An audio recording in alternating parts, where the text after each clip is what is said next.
घर के लोग कब खुश रहते हैं, सास बहू और पति पत्नी में झगड़ा कब होता है। और अगर इस कहानी को आप लोगों ने सुन लिया तो मैं ये तो नहीं कहता कि आपका झगड़ा बिल्कुल खत्म हो जाएगा, लेकिन हाँ, अपने जीवन में बहुत कुछ सीखने के लिए मिलेगा। हो सकता है थोड़ा बहुत कम हो जाए। तो नमस्कार दोस्तों, कैसे हैं आप लोग? उम्मीद करता हूँ अच्छी होंगी।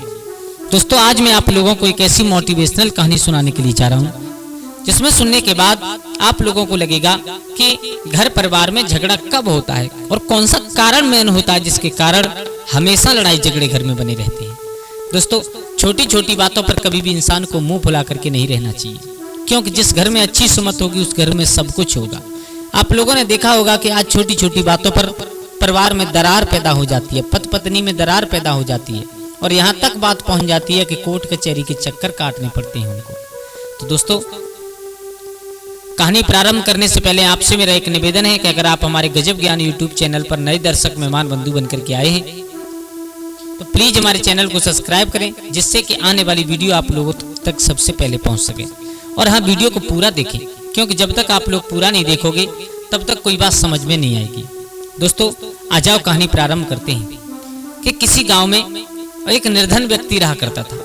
वो बेचारा बहुत गरीब था, पूरे दिन मेहनत करता, मेहनत करने के बाद जो कुछ भी पैदा होता उससे अपने परिवार का पालन करता।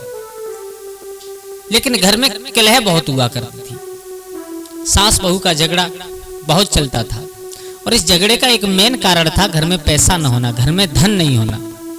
बेटा जो कुछ भी लाता उससे परिवार का पेट भरता था। आजकल आपने देखा होगा कि घर परिवार में सबसे ज्यादा झगड़ा है कि अगर बेटा कुछ कमा रहा है तो अगर माँ को हाथ पर नहीं रखा तो माँ नाराज हो गई, और अगर उसने अपने पत्नी के हाथ पर नहीं रखा तो उसकी पत्नी नाराज होगी। अब बेटा कमा थोड़ा रहा है, अगर उसमें से माँ को भी दे दे, पत्नी को भी दे दे, फिर पेट का पालन कैसे होगा। तो दोस्तों, हम लोगों को चाहिए कि परिस्थिति का अनुभव करें कि हमारी परिस्थिति है क्या है।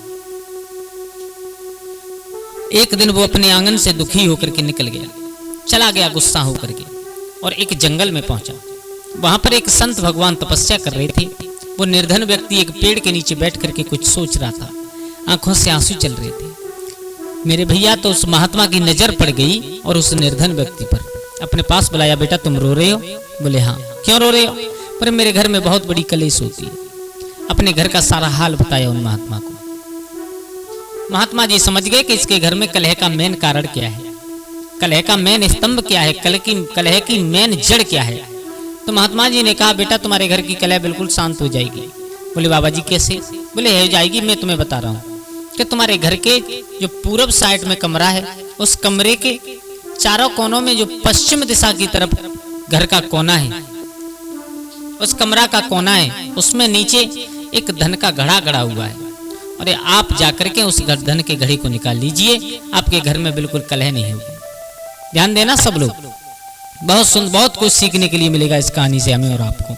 मेरे भैया, अब वो बेचारा गरीब इंसान घर पहुंचा तो उसने अपने परिवार वालों की नजर बचा करके उस कोने से, घर के कोने से और उस मोहरों से भरे हुए घड़ा को निकाल लिया, स्वर्ण मोहरों से। उसने बताया किसी को नहीं। अब मेरे भैया, जब उसे लगे कि पत्नी को खुश करना है तो पत्नी के हाथ पर उस घड़े से निकाल करके एक मोहर रख दी। पत्नी बहुत खुश। जब उसे लगे कि माँ को खुश रखना है तो माँ के हाथ पर निकाल करके एक मोहर रख दी। माँ बहुत खुश। मेरे भैया, एक दिन वो था कि सास बहू में एक मिनट के लिए नहीं बनती थी। आज वो है कि दोनों बैठ करके आपस में बातें करती हैं। बेटा भी कभी कभी दोनों से दुखी हो जाता था, अब मैं करें तो करें क्या। आज बेटा की बड़ा सेवा होती है। आप लोगों ने देखा भी होगा कि जो इंसान पैसा कमा करके घर से बाहर से जब घर में आए तो उसकी बड़ी सेवा होती है। बगैर बताए पानी, बगैर बताए, बगैर मांगे खाना, सब कुछ मिल जाता है उसे।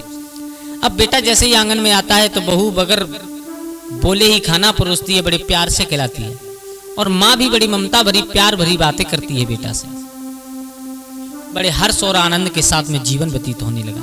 मेरे भैया, अब तो उनका ये नियम बन गया कि जब 2, 4, 6 दिन बाद सास के पास भी पैसे बहुत रहने लगे, बहू के पास भी पैसे बहुत रहने लगे, तो कभी कभी सास अपने पैसों से थोड़े से पैसे लेकर के बहू के हाथ पर रख दे, बेटा तुम अपनी जरूरत की सामान अपने खुद खरीद करके लाओ। बहू बहुत खुश। और कुछ दिन बाद बहू अपने जो तिजोरी में पैसे थे उनसे थोड़े से निकाल करके सास के हाथ पर रख दे। कि माँ आप अपने लिए कुछ ले लो अपने बेटा से कह करके, तो माँ भी बहुत खुश। अब दोनों आंगन में बड़े हर्ष उल्लास के साथ में व्यतीत हो कर रहे हैं अपना जीवन। मेरे भैया, हमेशा इंसान एक दूसरे को नीचा दिखाने के चक्कर में, खुद बड़ा बनने के चक्कर में और परिवार में कलह कर बैठता है। परिवार की कलह से आज तक किसी का सुख नहीं हुआ, किसी का भला नहीं हुआ, विनाश हुआ है जब घर परिवार में कलह होती है। तो मेरे भैया, एक तो ये मेन पॉइंट होता है कलह का। तो इंसान अगर इस बात को सोच ले कि हमारी परिस्थिति क्या है, हमारे घर की हालत क्या है, उसी हिसाब से अगर चले तो घर में कलह नहीं होगी। और दूसरा मेन कारण क्या होता है, कभी कभी ऐसा लगता है, ऐसा हमने अपनी आंखों से देखा है कि किसी घर में धन की कोई कमी नहीं है, लेकिन फिर भी पति पत्नी में नहीं बन रही है, आचार विचारों के कारण। इंसान को चाहिए कि अगर कोई कार्य करने के लिए जा रहा है, घर में कोई छोटा है तो उससे भी सलाह ले, घर में बड़ा है तो उससे भी सलाह ले। तो उससे पहले सबसे पहला फायदा ये होता है कि अगर कोई बुजुर्ग बैठे हैं उनसे आप सलाह लोगे तो उनके दिमाग में एक बात आई, बोले कुछ भी सही, मेरा बेटा मुझे पूछ करके काम करता है। दूसरी बात ये होती है कि हो सकता है उनके जीवन में ऐसा कुछ अनुभव हो, उन्होंने किया हो बुजुर्ग ने, जो तुम्हें बता दे शायद तुम गलत करने जा रहे हो तो तुम रुक जाओ। कुछ लोग छोटों को छोटा समझ करके उनसे सलाह नहीं लेते। हो सकता है कभी कभी छोटों की सीख भी बहुत काम आ जाती है। इसलिए घर परिवार में अगर कलह बचानी है तो हमेशा सबकी सलाह लेकर के कार्य करना चाहिए इंसान को। इसके ऊपर मैं आपको एक छोटा सा दृष्टांत बता रहा हूं, देखो कितना सुंदर है कि किसी के घर में एक बिल्ली रहा करती थी और उस बिल्ली ने 2 बच्चे पैदा किए, छोटे छोटे नन्हे बच्चे थे, बहुत सुंदर लगते थे देखने में। मेरे भैया, तो जब बच्चे थोड़ा सा बड़े हुए तो बच्चे अब रात्रि को चिल्लाते हैं बाहर निकलने के लिए। अब उस इंसान ने विचार किया, बोले अब कुछ ऐसा इंतजाम करें जिससे ये बच्चे घर से बाहर निकल करके घूम आए। तो उसने विचार किया, सुबह होते ही एक बढ़ई को बुलाया और बढ़ई को बुला करके कहा, एक काम कीजिए आप मेरे दरवाजे में और 2 छेद कर दीजिए। बोले कैसे? बोले एक छेद छोटा कर दीजिए जिससे बच्चे निकलते रहें, और जब वो छेद छोटा होगा उसमें बिल्ली निकल नहीं पाएगी बाहर, तो एक छेद दरवाजे में बड़ा कर दीजिए जिससे से बिल्ली निकल जाए। उस बढ़ई ने कहा, भैया तुम पागल हो गए हो, अरे छोटा छेद कराने की क्या जरूरत है, आप एक ही बड़ा छेद करा लीजिए जिसमें से बिल्ली निकल जाएगी और उसी में से बच्चे निकल जाया करेंगे। उस इंसान ने कहा, इतनी छोटी सी बात मेरी समझ में क्यों नहीं आई। तो दोस्तों, कभी भी छोटे छोटों की बात भी हमारे जीवन में बहुत कुछ सिखा करके जाती है।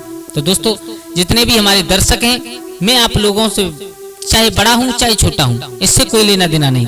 हो सकता है हम लोग कोशिश करते हैं कि आप लोगों की समझ में कोई बात आ जाए तो शायद घर परिवार में कलह खत्म हो जाए, और अगर खत्म ना हो तो थोड़ी बहुत उसमें अंतर जरूर आ जाए।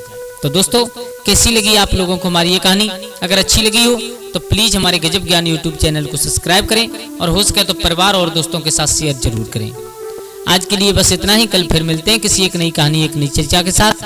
तब तक के लिए सभी लोग आनंदित रहें, खुश रहें। जय श्री राधे, जय श्री राम।